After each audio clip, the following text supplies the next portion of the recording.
दोस्तों, स्वागत है आपका अपने YouTube channel Tech Academy civil services में।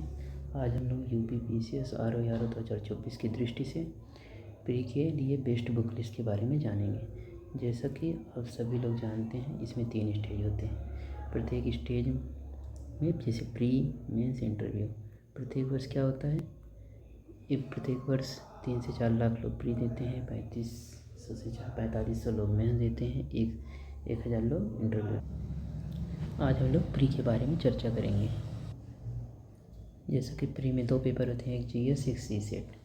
जीएस 200 नंबर का होता है, सीसेट 200 नंबर का होता है। ठीक, जैसा कि 2025 का एक्सपेक्टेड कट ऑफ कितना जा रहा है, 85 से 95 के आसपास जा सकता है।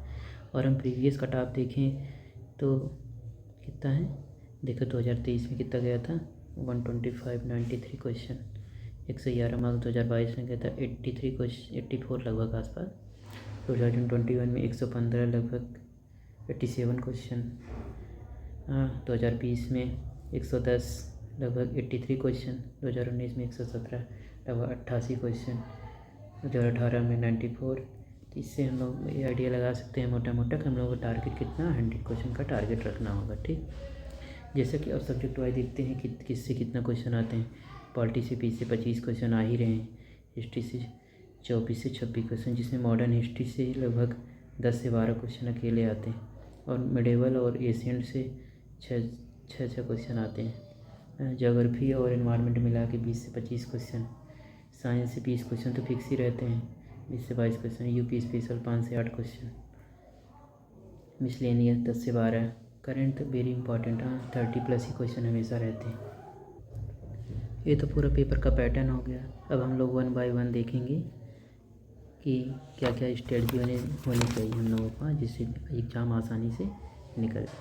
ये जो बुक लिस्ट है, ये यूपीएससी, पीसीएस, आरओ, बीपीएससी सबके लिए सेम होता है, बस बदलता क्या इसमें केवल करंट अफेयर्स में ही बदलाव होता है। ठीक, अब हम लोग देखेंगे हम लोगों की सब्जेक्ट वाइज क्या रणनीति होनी चाहिए। जैसे पॉलिटी के लिए लक्ष्मीकांत बुक होनी चाहिए। उसके बाद 30 ईयर की पीवाईक्यू, चाहे घटना चक्र, चाहे यूथ का जो आता है 30 ईयर का कंपाइलेशन, उसको आप ले सकते हैं। इसमें कैसे पढ़ना है, जैसे पॉलिटी का किसी चैप्टर को हमने उठाया, जैसे प्रीएम्बल उठाया, प्रीएम्बल लक्ष्मीकांत से पढ़ना है। उसके बाद क्या करना है, जो 30 ईयर का पीवाईक्यू है, इसमें जाके इस चैप्टर को प्रैक्टिस कर लेना है। ठीक, तुरंत ही। ऐसे ही हिस्ट्री में करना है, खासकर मॉडर्न हिस्ट्री में तो आपको पता ही 10 से 12 क्वेश्चन आए थे। इसके लिए भी स्पेक्ट्रम, इसकी फिर ऐसे ही सेम करना है सब में।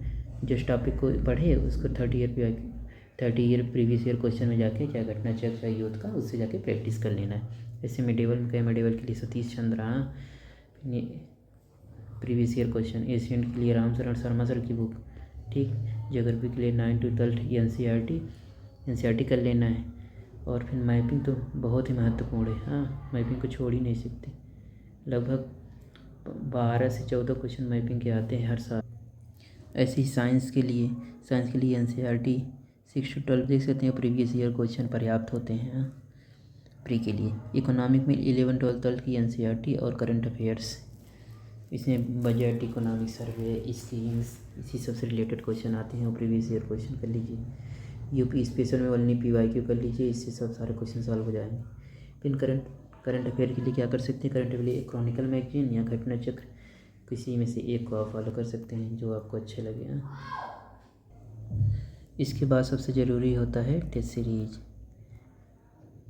टेस्ट सीरीज बहुत इंपॉर्टेंट होता है। इससे क्या करेंगे, जैसे आपने कोई भी टॉपिक पढ़ा, उस टॉपिक के बाद पीवाईक्यू देखा, पीवाईक्यू के बाद उस टॉपिक से रिलेटेड एक टॉपिक वाइज टेस्ट दे लीजिए। इससे क्या होगा, आपका पूरा टॉपिक क्लियर हो जाएगा। आप किसी ज्वाइन कर सकते हैं, टेस्ट सीरीज किसी का भी ले सकते हैं। इससे आप अपने खुद टॉपिक के लोग या खुद पर कॉन्फिडेंस फील करेंगे और एग्ज़ाम में बहुत आसानी से क्लियर हो जाएगा। थैंक दोस्तों, अगर आपको ये वीडियो हेल्पफुल लगे तो आप लाइक और सब्सक्राइब कर सकते हैं। Thank you.